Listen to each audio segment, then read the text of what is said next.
157 podcast. I'm your host, Pri, and today is Memorial Day, guys. And today I'm going to be talking about two heroes of mine. You know, I joined the Army in October 2001, and I went to basic in March 2002.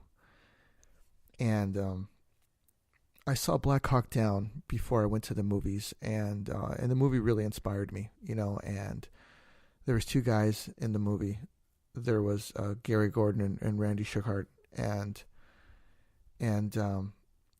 today I'm gonna tell their story. I'm using badassoftheweek.com, and I'm gonna read you their story on what happened in Blackhawk Down, and obviously why they're heroes of mine. And there are two guys where you want to take their example and their selflessness and try to live a life of being selfless. And they're a constant reminder to me of being selfless, because when going into the military, I didn't really know what to expect. And the idea of serving with men like this was really inspiring.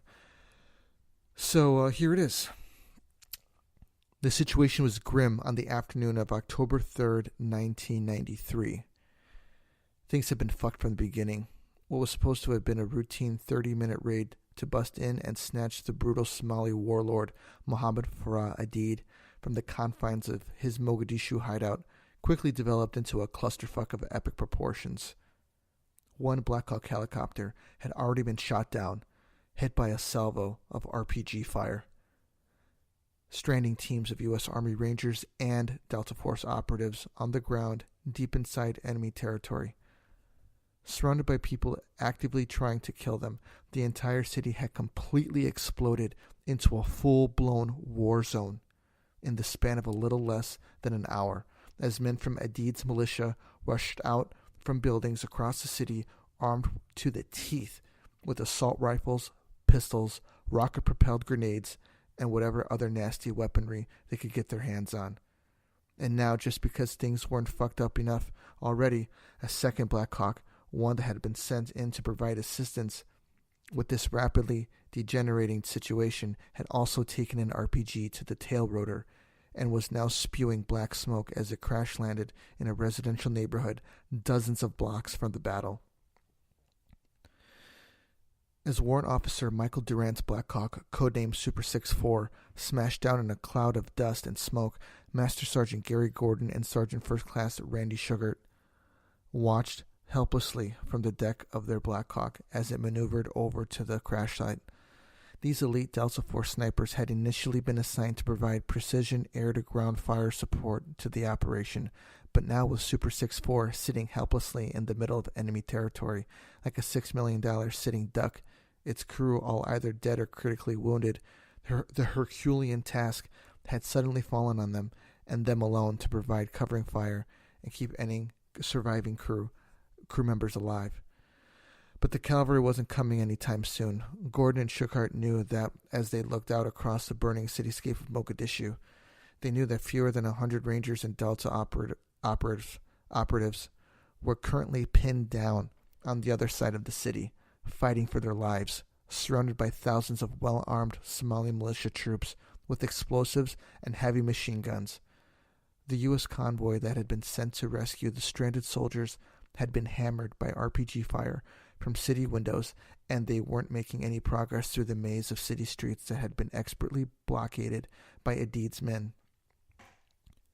Super 6-4 was completely cut off, and now a growing mob of AK-47 totting militia were sprinting down the streets of Mogadishu, making a beeline towards the smashed helicopter and her severely battered crew. Looking down at the wreckage of the Blackhawk, watching helplessly as Warrant Officer Durant, sitting there in the pilot's chair of the crippled machine, desperately fighting for his life, trying to pick off swarms of marauding militiamen with an MP5 submachine gun set on single-shot fire, Delta Force sniper team leader Gary Gordon made the toughest call any man could possibly make. He was going to go down there. With the crew rapidly closing in and realizing there was no chance for the downed pilot to survive the oncoming tidal wave of gunslinging humanity, Sergeant Gordon boldly requested to be placed on the ground so that he and Sergeant Shughart could set up a defensive perimeter and protect the downed helicopter and her crew. His request was denied. Twice. It was too dangerous, the commander argued, which is seriously fucking saying something considering that Sergeant Gordon's current job involves shooting a sniper rifle out of a moving helicopter while ground troops launched RPGs and shot AK-47s at him. But this was too much. He was volunteering for a suicide mission. Gandalf wasn't going to ride in on a white horse and save the day with a blinding flash of light. They were going to go in alone. But Gary Gordon and Randy Shughart couldn't just sit there and do nothing while wounded Americans were down there fighting for their lives against impossible odds. On his third request, Gordon received permission to hit the ground and take the attack in. The pilot of Gordon and Shughart's Blackhawk first attempted to land right next to the crash site of Super 6-4, but the LZ was too hot. A flood of small arms fire, RPGs, and an excess of ground debris and fire made insertion impossible. So instead of putting down in the middle of the action, Gordon and Shughart jumped from the hovering helicopter 100 meters from the crash site, getting boots on the ground just seconds before an RPG smashed into the Blackhawk, blowing the door gunner's leg off and severely injuring many of the crew in a related tale of impossible badass-titude. The pilot of the Blackhawk ended up flying the bird home with a bullet in his shoulder and his co-pilot unconscious. The two Delta snipers moved quickly through the shanties of the neighborhood, fighting the enemy solely with their rifles and pistols. Before long, they'd fought through the streets to reach the clearing where the smoking hulk of Super 6-4 lay motionless. They arrived just in time. Warrant Officer Durant was still strapped in the cockpit, running low on ammunition, his leg broken in several places and a couple of his vertebrae crushed, but continuing to fight like a wild man. 3 of the other crew members were in even worse shape, barely alive and in no condition to fight. But Gordon and Shughart were the best of the best. Green Berets, Delta Force, veterans of countless firefights and career soldiers who always remained cool no matter how ridiculously the odds were stacked against them. The 2 men rushed to the cockpit, checked on the pilot, and pulled him from the wreckage without further aggravating the man's grievous injuries.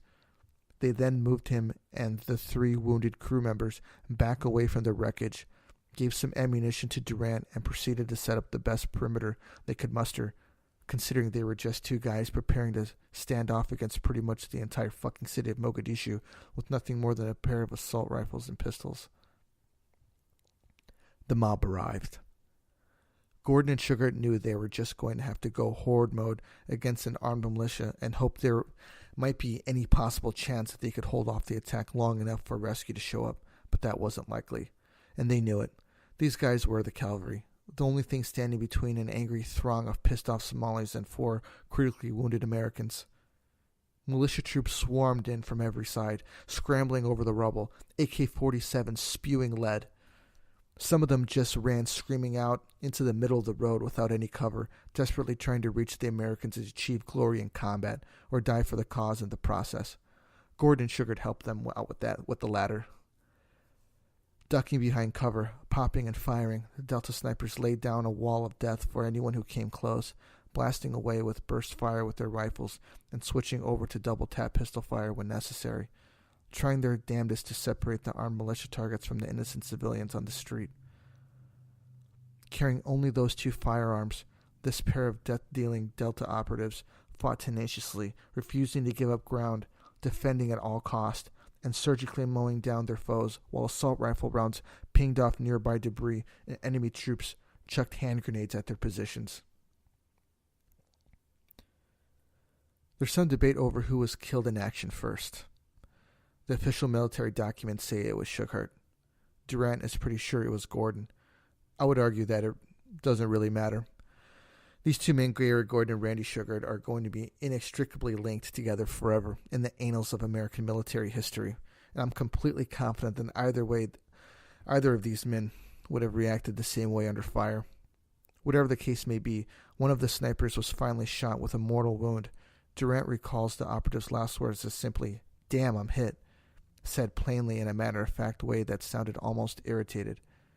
The lone surviving Delta operator circled back around the nose of the Blackhawk, back to Durant's field of vision, handed the wounded pilot an assault rifle, and asked if there's any extra ammo in the helicopter. Durant told him about the M16s the crew chiefs kept between the seats, so the lone survivor rushed over, grabbed a handful of mags, and got on the radio to request a status report. He was told that reinforcements would be there in a little while. He knew what that meant.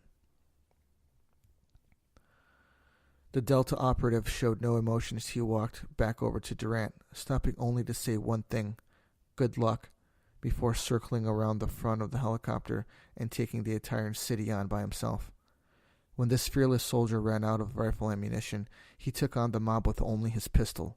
But finally, after heroic's last stand worthy of the greatest warriors in history, the last member of this unbelievably badass sniper rifle team was finally overwhelmed by a coordinated attack by the Somali National Alliance, and the position was overrun by a sea of militia troops and Somali citizens.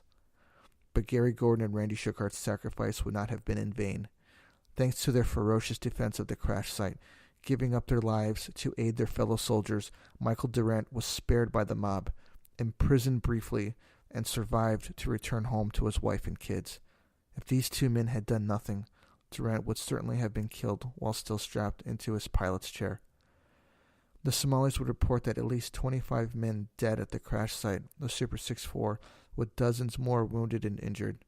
Gary Gordon and Randy Shughart would be posthumously awarded the Medal of Honor for their actions. Now, there's a lot to, obviously, take in from the story. A story of heroism. And it's something to take into consideration on Monday, Memorial Day, when we're all having our barbecues and drinking beer and having a good time with family and friends. And, we need to think about some of the people that made our freedom possible. Men like these two guys, that gave it all for their cause, for their country. And it's not just these men, but, the countless wars that have gone on from the beginning to now. At one point, people were fighting for this country, and there was no chance of them to even experience the freedom that they were fighting for, and they still laid down their lives. And I think of these people, even though that I didn't know them. I think of them because it's, I appreciate every day that we have here. For what we have here. I've had family members that have fought in wars, and I had a cousin who gave his life in Vietnam, Anthony Prieto, and it's really humbling to know that there's men that were willing to do this, for our country, and it's incredibly humbling. So, let's throw a toast out for our fearless soldiers out there that have been out there, that have given their lives for this country, that did it yesterday, that have done it today, and that are going to do it tomorrow, and appreciate their sacrifice. I personally would like to thank all of our listeners. I'm very appreciative of you guys taking the time out to listen to the podcast. If you can give us a rate and review on iTunes, that would be greatly appreciated, or whatever podcast app that you use. Continue to tune in. I've got a lot of good stuff coming up down the pipe. I've been talking to some very interesting people, and there's a lot coming. So, everybody enjoy your Memorial Day. Everybody have a safe day, and remember that freedom isn't free. This is Pre out.